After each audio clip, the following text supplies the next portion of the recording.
नमस्कार दोस्तों, कैसे हैं आप सब लोग। चलिए आज का अभ्यास पत्र 6 शुरू करते हैं। कल हम क्वेश्चन 20 तक कर चुके थे, आज 20 से आगे स्टार्ट करेंगे। टॉपिक हमारा चल रहा है वाक्य विचार। तो वाक्य विचार के ये मोस्ट 40 प्रश्न आप लोग मेरे साथ बने रहिए और इसी प्रकार अपने क्वेश्चंस को सॉल्व करते रहिए, अपने कंफ्यूजन्स को दूर करते रहिए। ठीक है। 21 क्वेश्चन है, हाथी जंगल में रहते हैं, ये वाक्य है, बताइए कैसा वाक्य है। विधिवाचक, अनिश्चयवाचक, निषेधवाचक या प्रश्नवाचक। तो कैसा वाक्य हो जाएगा। ना तो इसमें अनिश्चय है क्योंकि हाथी जंगल में ही रहते हैं, निषेध नहीं है क्योंकि इसमें नहीं का प्रयोग नहीं हुआ, ठीक है। प्रश्नवाचक नहीं है क्योंकि यहाँ पर कोई प्रश्नवाचक नहीं है। तो कैसा वाक्य हो जाएगा ये हमारा विधिवाचक वाक्य हो जाएगा। तो ऑप्शन नंबर 1 हमारा राइट हो जाएगा। ठीक है। नेक्स्ट क्वेश्चन है, मैं आपसे सहमत नहीं हूं। भाई कैसा वाक्य हो गया, यहाँ पर किसका प्रयोग हो गया, नहीं का। इसका मतलब जो हमारा वाक्य हो गया ये कैसा हो गया, निषेधात्मक वाक्य हो गया। ठीक है। ना तो इच्छावाचक है, ना संदेहवाचक है, ना विधिवाचक है। तो ऑप्शन नंबर 4 हमारा राइट हो जाएगा। नेक्स्ट देखिए, जिन वाक्यों से किसी बात या कार्य न होने का बोध होता है। भाई किसी बात का ना होना या किसी कार्य का ना होना यानी न का प्रयोग हो जाए, ठीक है, वो कैसे वाक्य हो जाएंगे, वो निषेधात्मक वाक्य हो जाएंगे। यानी निषेधात्मक का मतलब ही है किसी बात को का ना होना या किसी कार्य को होने से रोकना। श्याम स्कूल जाओ कैसा वाक्य है, विधिवाचक, निषेधात्मक, निषेधवाचक, संकेतवाचक या आज्ञावाचक। भाई बच्चों से स्कूल जाने के लिए कहना, बच्चे तो हमेशा स्कूल जाने में ड्रामा करते हैं, कभी जाने के लिए तैयार नहीं होते। कभी पेट में दर्द चालू हो जाता है, कभी सर में दर्द चालू हो जाता है और कभी कभी तो नींद ही नहीं खुलती है ना। लेकिन बच्चों को हम डांट कर बोलते हैं कि आपको स्कूल जाना पड़ेगा। इसका मतलब कोई माता या कोई पिता अपने बच्चे से कह रहे हैं शाम स्कूल जाओ, क्या कह रहे हैं वो उसको आज्ञा दे रहे हैं।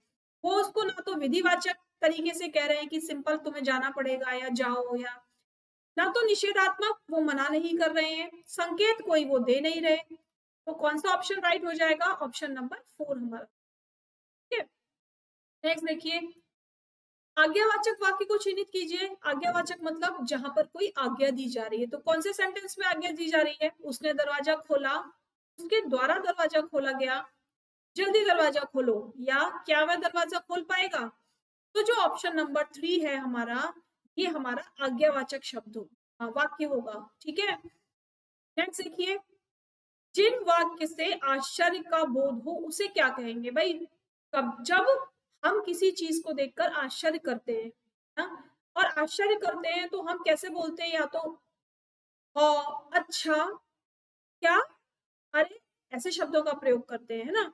तो वो जो शब्द हम प्रयोग करते हैं और उनके बाद एक विराम लगाते हैं ऐसे करके, ये कौन सा विराम होता है, ये होता है विस्मयादि बोधक चिन्ह। और विस्मयादि बोधक चिन्ह हम कहाँ प्रयोग करते हैं, विस्मयवाचक शब्दों से।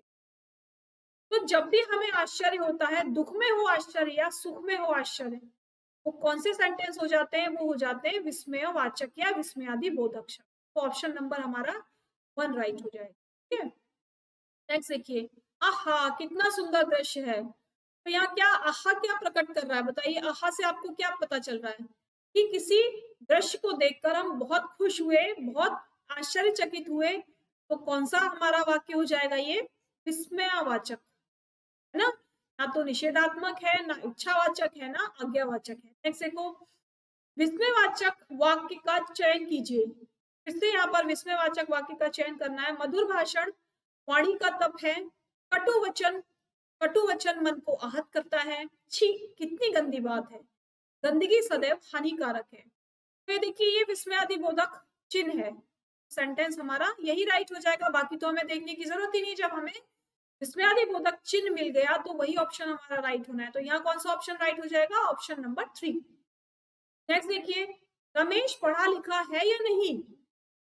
भाई एक बच्चा है रमेश, या कोई बड़ा आदमी है रमेश, और दूसरा व्यक्ति उसके बारे में सोच रहा है कुछ करने के लिए, लेकिन वो इस असमंजस में है कि ये पढ़ा लिखा भी है या नहीं। तो अगर वो ऐसा सोच रहा है उसके लिए, तो वो कैसा वाक्य हो सकता है, विधिवाचक होगा, इच्छावाचक होगा, संदेहवाचक होगा या आज्ञावाचक होगा। तो जब किसी के बारे में थोड़ा बहुत भी डाउट होता है ना, कि वो ऐसा है या ऐसा नहीं, वो कर सकता है या नहीं, तो उसको कहते हैं हम संदेहवाचक। तो ऑप्शन नंबर 3 हमारा राइट हो जाए। नेक्स्ट चलिए, शायद में भी वाक्य है। शायद, ये जो शायद वर्ड है, ये कैसा कैसा वाक्य है बताइए? कैसा वाक्य है? संदेहवाचक, संकेतवाचक, इच्छार्थक या विधिवाचक? तो शायद हम कब बोलते हैं? शायद हम तब बोलते हैं जब हमें किसी बात का संदेह होता है कि ऐसा हो सकता है या नहीं हो सकता, कि शायद कल बारिश हो जाए, शायद मम्मी कल आ जाएं, या शायद पापा थोड़ी देर बाद आ जाएं। तो शायद हम कब बोलते हैं? जब हमें किसी बात पर संदेह होता है। तो ऑप्शन नंबर 1 हमारा राइट हो जाए। देखिए, राकेश आया होगा, कैसा वाक्य हो सकता है बताइए? विस्मयवाचक, इच्छावाचक, संदेहवाचक या संकेतवाचक? बताइए कौन सा वाक्य होगा? राकेश आया होगा। भाई हम सोच रहे हैं, हम कहीं और बैठे हैं, है ना, और राकेश आने वाला था, लेकिन हमें नहीं मालूम कि वो आया या नहीं आया। तो हम केवल गैस कर सकते हैं, इमेजिन कर सकते हैं कि राकेश आया होगा। तो कैसा वाक्य हो जाएगा ये? जल्दी से बता दीजिए। ये जो वाक्य हो जाएगा, ये संदेहवाचक वाक्य हो जाएगा। ठीक है, नेक्स्ट देखिए, निम्नलिखित में से इच्छावाचक वाक्य है। कौन सा इच्छावाचक है? इच्छावाचक क्या होता है? जब हमारी कुछ इच्छा हो, हम किसी के कुछ अच्छे के लिए कामना कर रहे हो, और तब कोई शब्द बोला जाए या तब कोई वाक्य बोला जाए, तो वो वाक्य कैसे हो जाते हैं? वो इच्छावाचक वाक्य और इच्छावाचक शब्द हो जाते हैं। तो नेक्स्ट में देखिए, कहाँ पर लिखा हुआ है ऐसा? सौरभ को बुलाओ, तुमने सुना होगा, तुम्हारा मंगल हो, आज विद्यालय में अवकाश है। तो बताइए कौन सा वाला वाक्य इच्छावाचक है? भाई हमारी इच्छा क्या है? कि तुम्हारा मंगल हो जाए, यानी हमारा अच्छा हो जाए। तो यही हमारी इच्छा हो गई, तो वाक्य भी कौन सा राइट हो गया? यही वाक्य राइट हो गया, ऑप्शन नंबर 2। नेक्स्ट देखिए, आपका भविष्य उज्जवल हो, यहाँ पर भी कामना की जा रही है किसी के भविष्य के लिए, है ना, कामना की जा रही है। तो कैसा वाक्य है? ये भी इच्छावाचक। और उज्जवल को फिर से देख लीजिए, ये बहुत बार प्रश्नों में लिखा हुआ आता है। इस पर स्पेशल प्रश्न आता है कि उज्जवल को सही तरीके से लिखना है, यानी जो शुद्ध वर्तनी है वहां पर उज्जवल सबसे ज्यादा पूछा जाता है, उसके बाद गृहिणी पूछा जाता है, ठीक है, उसके बाद विरहणी पूछा जाता है, गृहिणी ऐसे लिखते हैं, विरहणी पूछा जाता है, ये 3 शब्द, और एक कवयित्री, कवयित्री, ये सबसे ज्यादा पूछे जाते हैं। कि बताइए कौन सा सही है? ठीक है, तो आप लोग इनको देख लेना एक बार, और यहाँ पर ऑप्शन नंबर हमारा 1 ठीक हो जाएगा। जिन वाक्यों से किसी प्रकार की इच्छा या कामना का बोध होता है, अब फिर से इच्छा आ गई, भाई इच्छा का बोध हो रहा है, तो कौन से वाक्य हो गए? इच्छावाचक वाक्य हो गए। ठीक है, ऑप्शन नंबर 4 राइट हो गया। नेक्स्ट देखिए, संकेतवाचक वाक्य चुनिए। संकेत मतलब किसी चीज की तरफ इशारा करना, है ना, वही संकेतवाचक होता है। तो ईश्वर सर्वशक्तिमान है, ईश्वर का वास प्रत्येक हृदय में है, ईश्वर करे आप जल्दी से स्वस्थ हो जाएं, या ईश्वर की माया कहीं धूप कहीं छाया? बताइए कौन सा राइट हो जाएगा? संकेतवाचक। तो कौन सा होगा राइट? 3rd हो जाएगा, ईश्वर करे आप जल्दी स्वस्थ हो जाएं। ठीक है, ये हम संकेत दे रहे हैं कि भगवान ऐसा करे कि आप जल्दी से ठीक हो जाए। अगर यहाँ पर इच्छावाचक लिखा होता, तो हम यहाँ पर इच्छावाचक के लिए इसको टिक करते। ठीक है, फिलहाल ये आंसर कौन सा हो जाएगा? संकेतवाचक का हो जाएगा, कि हम संकेत दे रहे हैं। जो परिश्रम करेगा वह सफल होगा, कैसा वाक्य है? संकेतवाचक, संदेहवाचक, विधिवाचक या विस्मयवाचक? कैसा शब्द होगा ये बताइए? संकेतवाचक है। क्यों? क्योंकि मेहनत करने वाला ही सफल होता है ना। संकेत दिया जा रहा है कि परिश्रम करो, तभी सफलता मिलेगी। तो कैसा वाक्य है ये? संकेतवाचक वाक्य। ठीक है, नेक्स्ट देखिए, जो पढ़ेगा वह उत्तीर्ण होगा। ठीक, जो पढ़ेगा वह उत्तीर्ण होगा, ये भी कैसा वाचक हो गया? संकेतवाचक ही तो हो गया, भाई पढ़ोगे नहीं तो उत्तीर्ण कहाँ से होगे ना। तो कैसा वाचक हो, कैसा वाक्य हो गया ये? संकेतवाचक वाक्य हो। नेक्स्ट देखिए, आपके अवकाश का क्या हुआ? पूछा जा रहा है, क्वेश्चन मार्क लगा हुआ है, इधर उधर देखने की जरूरत ही नहीं है भाई। कौन सा ऑप्शन राइट हो जाएगा?